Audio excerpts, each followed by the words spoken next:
Good morning and welcome to the third full day of the Anime Expo Anime and Manga Study Symposium. If you've been with us throughout yesterday and the day before, thank you very much. If this is your first time at this event, again, thank you very much for taking the time out of your busy convention schedule and coming in, seeing what we've got to offer you. Just to recap very quickly, both for those of you who are here for the first time and for people who've been with us all the way back since Friday.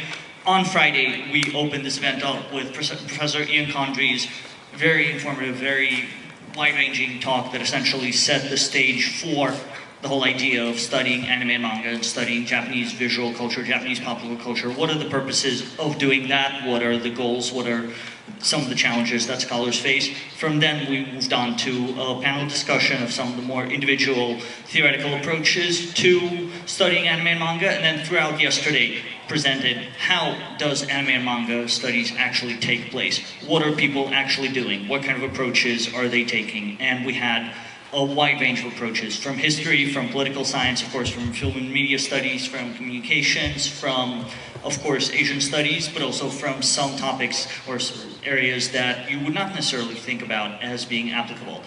Throughout the last 2 days, however, there have been a couple of topics or areas that we not necessarily ignored, but simply did not approach yet.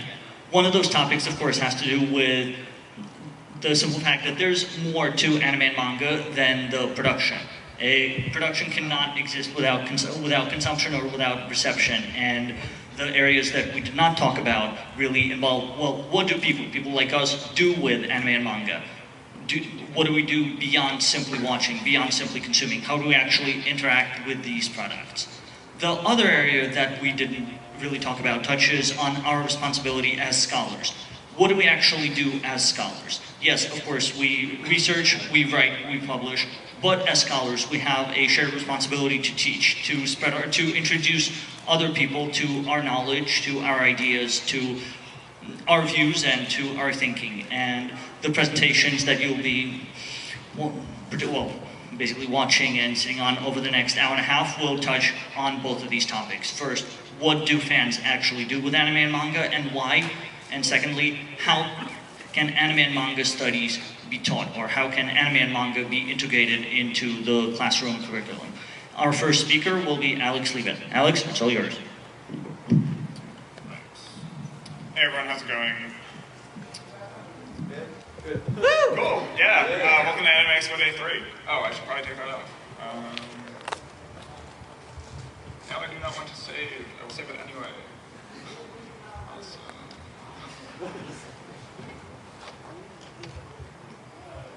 Alright. So I guess the titles of the talks weren't necessarily introduced in the schedule, so today I'll be talking about quote-unquote open source culture and the cult of Hatsune Miku.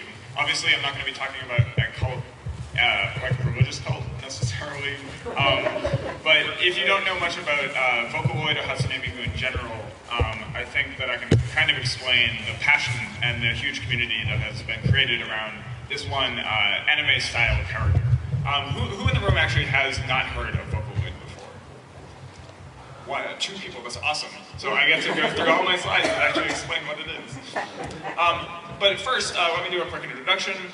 My name is Alex Levitt. I'm a PhD researcher at the University of Southern California in the Annenberg School of Communication. If you're interested in getting in contact with me after this panel, feel free to hit me up on Twitter or go to my website. Also, at the top of each slide, I'll have my Twitter account and my email address. I would definitely love feedback. This research presentation is at the very earliest stage of my research right now, and it will be continuing over the next few years. So, normally I like to start with this video. This is from a concert featuring Hatsune Miku, who is this quote-unquote virtual character that represents this software called Vocaloid. And this video got extremely popular on YouTube. You can see that it has over 6 million hits here. I think it recently hit about 7 million last week. And this video got extremely popular mainly because a bunch of important people, like William Gibson, tweeted it out on Twitter. And you can kind of see why it got so popular, just because it's so amazing.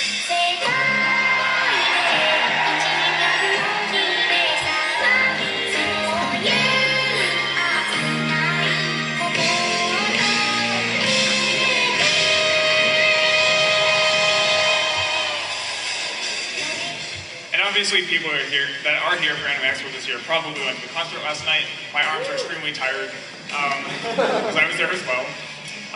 But what I want to really focus on regarding this video is actually not the video itself, but the comments. Specifically this one, which says, right there at the bottom, "This is why Japan is awesome." And so my presentation today is really trying to get at the popularity of this extremely large franchise in Japan, a very media mix-esque franchise, and the peer production that goes on around this media enterprise. So Hatsune Miku, as I said before, is a visual and fictional representation of this voice synthesizer software called Vocaloid. And basically what you do with Vocaloid is you create lyrics to music that you would normally put through things like Fruity Loops or other digital music software. And Vocaloid, the engine, was produced by Yamaha in around 2003. But people are able to build software off of the engine. And so we've seen various quote-unquote Vocaloids appear over the years. And so they're based on the engine, but basically these other companies can create additional characters with additional voices which are derived from real-life humans who are actual voice actors. And so they range in many different styles and obviously different genders. And they range actually all over the world too. So normally we think of Hatsune Miku as kind of like the Vocaloid.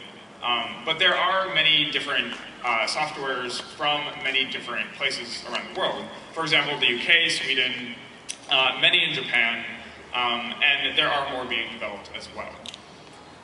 But basically, we can say that this is really a global software franchise, and the global aspect of it really comes into play later. So, as I said before, Krypton Future Media, they're the company that made Hatsune Miku, as well as these other characters. They're a Japanese music software company, and they're actually the #1 music software company in Japan at the moment. And they came out with this thing called the Character Vocal Series in 2007. It started with Hatsune Miku, and the success of Hatsune Miku actually gave them the opportunity to create more characters and more types of software. So Miku uses voice actors Saki Fujita as the voice, and they've gone on to use other voice actors as well.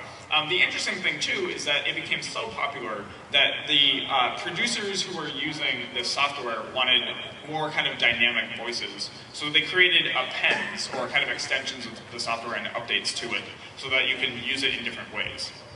Now the software itself ranges from about $150 to a bit more expensive. Obviously that's 15,000 yen, so it's not dollars per se. The important thing to note though is that the software is proprietary. I'm going to be talking about open source community and the concept of open source, but you have to note that the software is proprietary. The cool thing though is that more than 120,000 copies have been sold in Japan already. So there are thousands of musicians who are using the software, and of course millions who are watching the products that they make. Now the popularity of Vocaloid has basically come through Japan through Hatsune Miku, but they appear to kind of emerge from social media websites. Specifically Niku Niku Dogo, which is a Japanese video sharing website. It's kind of like YouTube, but very different at the same time. And you'll see a lot of the music that is produced being matched up with promotional videos that appear on Niku Niku Dogo, such as these. The audio is actually coming from the top right one, which is Matroshka. And you can see that there are many different aesthetics and many different styles for the videos that appear. Now, the franchise consists entirely of peer production of songs and videos across these social media sites.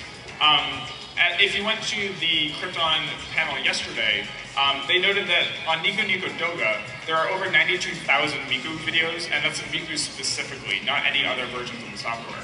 And on YouTube, you can find over 350,000 videos as well. So, today, my research questions are mainly threefold. The first is that this concept of open source culture. So what does it mean to really adopt the rhetoric of open source software communities for the culture industry specifically? So I'm talking about things like producage and transmedia, these concepts that have come recently up in academia. But mainly I'm also focusing on peer production within the creative industries and issues of copyright and convergence with old models of production and monetization. The second research question is around the role of social media in this kind of open source free culture economy. I'm really looking at the meaning and importance that these platforms have. So there's this concept of the politics of platforms, what they really mean to creative acts, which is the concept of Tarleton Gillespie, who's a professor at Cornell. I want to look at the cultural importance of social platforms, and especially when you take into account the global flow of media across platforms, across many transnational, I don't want to say many global flows, because it's not entirely global. Like, you don't see this really cropping up in like South America so much, or Africa so much. So it's very transnational, very America to Japan, a little bit in Europe as well.